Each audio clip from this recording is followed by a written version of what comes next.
नमस्कार साथियों। ज्योतिष की श्रृंखला को आगे बढ़ाते हुए आज नए विषय पर बात करने के लिए आप सभी के बीच उपस्थित हूँ। इसी के साथ आप सभी से आग्रह करता हूँ, चैनल को लाइक करें, शेयर करें और सब्सक्राइब करें। आज का विषय है कुंडली के अंदर दूसरा घर कितना महत्वपूर्ण है और इस घर के अंदर जो 9 ग्रह हैं वो क्या प्रभाव डालते हैं। उन सभी 9 ग्रह के बारे में हम सभी जानेंगे। ये आप सभी के बीच एक कुंडली है, उदाहरण के तौर पर लिया गया है, एक चार्ट है और ये काल पुरुष का चार्ट होता है। मेष लग्न का भी चार्ट आप समझ सकते हैं। आप सभी जानते हैं अमूमन सभी का चार्ट ऐसा ही होता है और हर खाने के अंदर 1 से लेकर 12 नंबर के बीच कोई भी नंबर हो सकता है। जहाँ पर 1 नंबर लिखा हुआ है ये लग्न हाउस होता है, जहाँ पर 1 नंबर लिखा हुआ है यहाँ पर 1 से लेकर के 12 नंबर के बीच कुछ भी हो सकता है। आप सभी जानते हैं इसको लग्न हाउस कहते हैं, इसको जो है सेकंड हाउस कहते हैं, धन भाव भी कहते हैं, इसको पराक्रम का हाउस करते हैं। जो तृतीय हाउस है इसको चौथे, 5वें, 6ठे, 7वें, 8वें, 9वें, 10वें, 11वें, 12वें, इस तरह से इस घर के खाने को हम सभी काउंट करते हैं। तो आज जो बात होगी वो इस घर के बारे में बात होगी, जहाँ पर 2 नंबर लिखा हुआ है। इसको हम दूसरा घर भी समझ सकते हैं और धन भाव भी इसी को कहते हैं। तो जो दूसरा घर होता है वो व्यक्ति के धन का भाव होता है, व्यक्ति के वाणी का भाव होता है और व्यक्ति का अपने परिवार में जो बाकी सदस्य हैं उनके बीच संबंधों को जानने के लिए भी इसी भाव को देखना होता है। इस भाव की स्थिति से हमें पता चलता है कि उस जातक का, किसी भी जातक का अपने परिवार के सदस्यों के साथ कैसे संबंध रहेंगे और अपने रिश्तेदारों के साथ कैसे संबंध होंगे, उसकी वाणी कैसी होगी और उसके जो आय के स्रोत बनेंगे वो किस तरह के क्षेत्रों से बनेंगे, इसको हम लोग जानेंगे। अगर कुंडली के दूसरे घर के अंदर सूर्य बैठा हो तो इसका जो प्रभाव होगा वो यह होगा कि व्यक्ति की जो वाणी होगी वो आपको व्यक्ति थोड़ा सा एग्रेसिव स्वभाव का होगा। सूर्य एक आप ये मान लो आग का गोला है और एक गर्म प्लानेट है, एक एग्रेसिव प्लानेट है, ऐसा आप मान सकते हो। वो अपने स्वभाव के अकॉर्डिंग जब इस घर में बैठेंगे, सूर्य बैठेंगे, तो जातक के वाणी में एक एग्रेशन देखने को मिलेगा। वाणी में ऐसी चीज़ें आ जाएंगी जिससे उसके अपने लोग के साथ उसके बात करने के तरीके से उसके अहंकार झलकेंगे, उसमें थोड़ा सा एरोगेंसी भी आ जाएगा, थोड़ा सा रूडनेस भी आ सकता है। ऐसी चीज़ें लागू हो जाती हैं जब सूर्य दूसरे घर के अंदर विराजमान होता है। ये चीज़ें वाणी से संबंधित प्रभाव देगा सूर्य बैठकर। इसके साथ सूर्य जब यहाँ बैठेंगे तो उस व्यक्ति का जो धन का स्रोत होगा वह उसके अपने एंसेस्टर, उसके पिता के प्रॉपर्टी से उसको धन की प्राप्ति होगी। साथ में ऐसा जातक सरकार से जुड़कर, सरकार से संबंधित किसी भी तरह के कार्यों में जुड़कर वो धन को अर्जित करता है।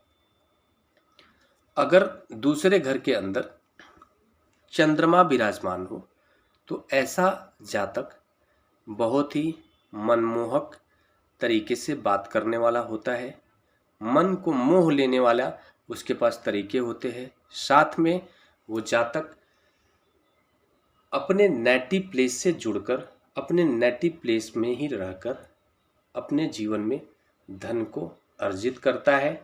अपने आप ये मान लो कि वो जातक जो उसके परंपरागत जो कार्य होते हैं उसके परिवार के, उस कार्यों से जुड़कर भी धन को प्राप्त करता है या फिर उस कार्य को आगे ले जाने वाला होता है, उसी बिजनेस को वो आगे ले जाता है। अमूमन ऐसा देखा जाता है। इस घर के अंदर अगर बुध बैठे हों तो बुध दूसरे घर के अंदर बैठकर जो प्रभाव डालते हैं, सबसे पहला जो प्रभाव होता है वह बुध जो है वाणी के कारक होते हैं।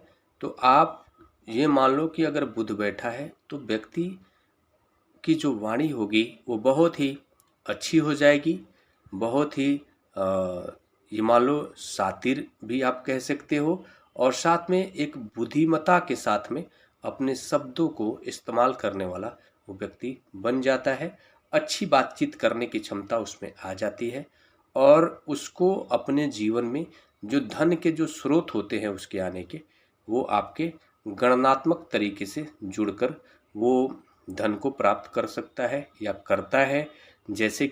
जैसे जितने भी गणना के क्षेत्र है, वो कोई सीए बन सकता है, वो कोई उद्योगपति हो सकता है, कोई व्यापार करके, या फिर कोई भी कैलकुलेटिव क्षेत्र, या फिर वो बैंकिंग सर्विसेज से जुड़ा हुआ कोई कार्य करके धन को अर्जित करता है। अगर इस घर के अंदर गुरु बैठे हों तो उस कंडीशन में गुरु के प्रभाव की वजह से व्यक्ति का जो वाणी होता है वो प्रभावशाली हो जाता है, बहुत ही अट्रैक्टिव हो जाता है। एक उसके बात करने की क्षमता में एक आकर्षण पैदा हो जाता है और वो व्यक्ति जीवन में गुरु गुरु जो है ज्ञान के कारक है। तो जीवन में उसके पास जो धन आने के स्रोत बनते हैं वो ज्ञान को दे करके धन आने के स्रोत बनते हैं। वो जीवन में कोई सलाहकार बन के धन को प्राप्त कर सकता है, कोई शिक्षक बन के धन को प्राप्त कर सकता है, या कोई भी ऐसा कार्य जिसमें ज्ञान, जैसे कि कोई कोई प्रोफेसर हो सकता है, कोई शिक्षक हो सकता है, कोई टीचर हो सकता है, कोई किसी भी तरह का, या कोई आप ये मान लो गुरु हो सकते हैं, कोई महंत हो सकते हैं, कोई धर्म गुरु हो सकते हैं। इस तरह की चीज़ें करके जीवन में उसके पास धन के प्राप्ति के स्रोत बनते हैं। और दूसरी एक इम्पॉर्टेंट बात यह भी है कि अगर कोई भी धन के जो स्रोत प्राप्ति के जो तरीके बताए जा रहे हैं, आपकी प्रकृति बता रही है कि आपके पास धन आने के स्रोत ये है, लेकिन उसके विपरीत अगर कोई कार्य करता है तो उसको फायदे की जगह नुकसान भी हो सकता है। जैसे अगर कोई गुरु सेकंड हाउस में बैठा हो और कोई भी अनैतिक कार्य करके अगर वो कोई व्यक्ति गलत तरीके से समाज में जो जनता है उसको प्रताड़ित करके धन को इकट्ठा करने की कोशिश करेगा तो फलेगा नहीं, उसके नकारात्मक प्रभाव उसको मिलेंगे जीवन में।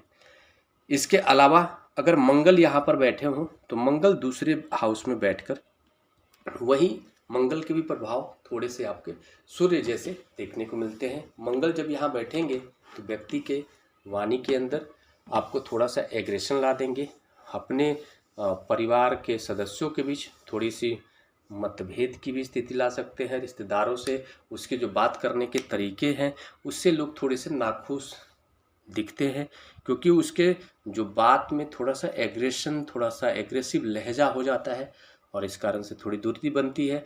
लेकिन अगर जो मंगल अगर यहाँ बैठा हो तो ऐसा जातक डिफेंस के क्षेत्र में जुड़कर डिफेंस में नौकरी करके उसके जीवन में धन को प्राप्त करने के स्रोत बनते हैं। जब इस घर के अंदर शुक्र बैठा हो, जब इस घर के अंदर शुक्र बैठते हैं तो शुक्र जो है वो आपको आकर्षण के केंद्र हैं, वो आपको भोग विलास के कारक हैं।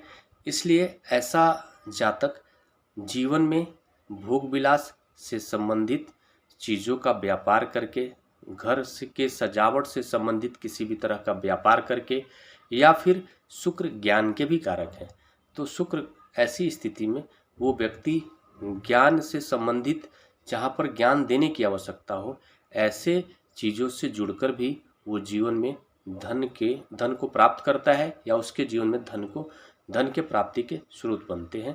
जहाँ पर ज्ञान देने की आवश्यकता हो वहाँ पर भी शुक्र आपको कारक होते हैं। और साथ में जो है वो भोग विलास, कोई लग्जरी चीज़ों का व्यापार करके, कोई लग्जरी शोरूम होना, इस तरह की चीज़ें भी शुक्र के प्रभाव से लोग करते हैं और उससे उसको फायदे होते हैं। अगर कुंडली के अंदर दूसरे घर के अंदर शनि बैठा हो, शनि संघर्ष के कारक है। दूसरे घर में शनि अगर बैठे हों तो व्यक्ति जो जातक है वो जीवन में अपने दम पे मेहनत करके, संघर्ष करके और अपने धन को प्राप्त करता है, धन अर्जित करता है। उसके जो धन होते हैं उसके जीवन में उतना ही धन मिलता है जितना कि वो डिजर्व करता है, जितना वो मेहनत करता है। बहुत वो थोड़ा भी उसको ज़्यादा नहीं मिलेगा, जितना संघर्ष करेगा उतना मिलेगा।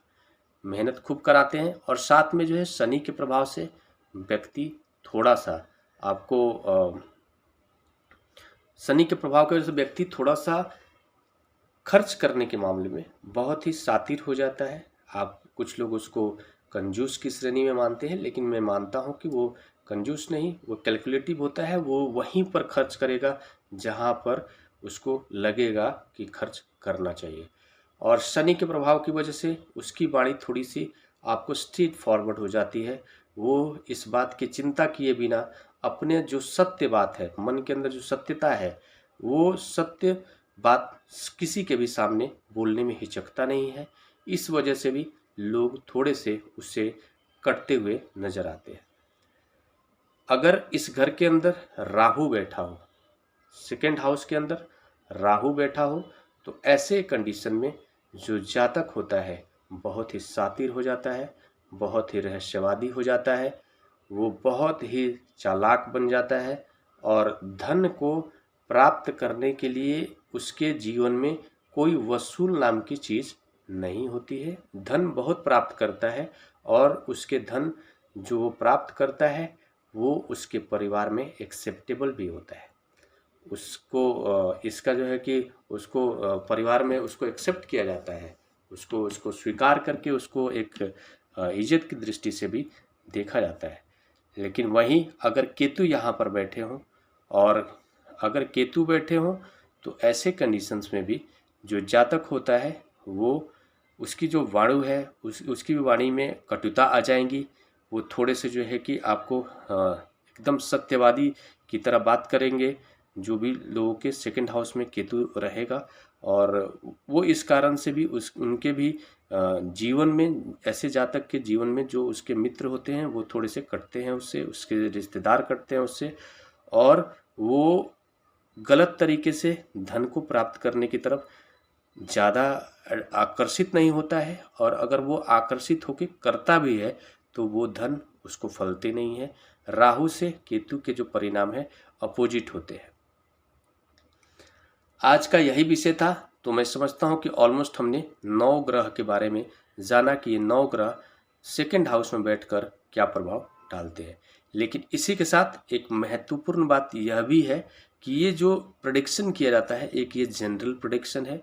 इसके अलावा आप जानते हैं हर व्यक्ति का, हर जातक की जो कुंडली होती है, एक ही लग्न होने के बावजूद भी परिस्थितियां बदल जाती हैं। अब वो डिपेंड करेगा किस लग्न का चार्ट है, सेकंड हाउस में कौन सेकंड हाउस के स्वामी ग्रह है, तो वो सारी चीज़ें भी बहुत ही महत्वपूर्ण होती हैं।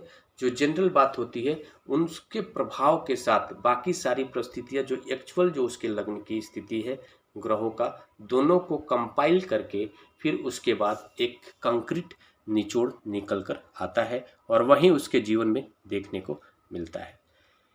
इसी के साथ नमस्कार। फिर अगले विषय पर बात करने के लिए आप सभी के बीच उपस्थित होऊंगा। तब तक के लिए मेरा नमस्कार।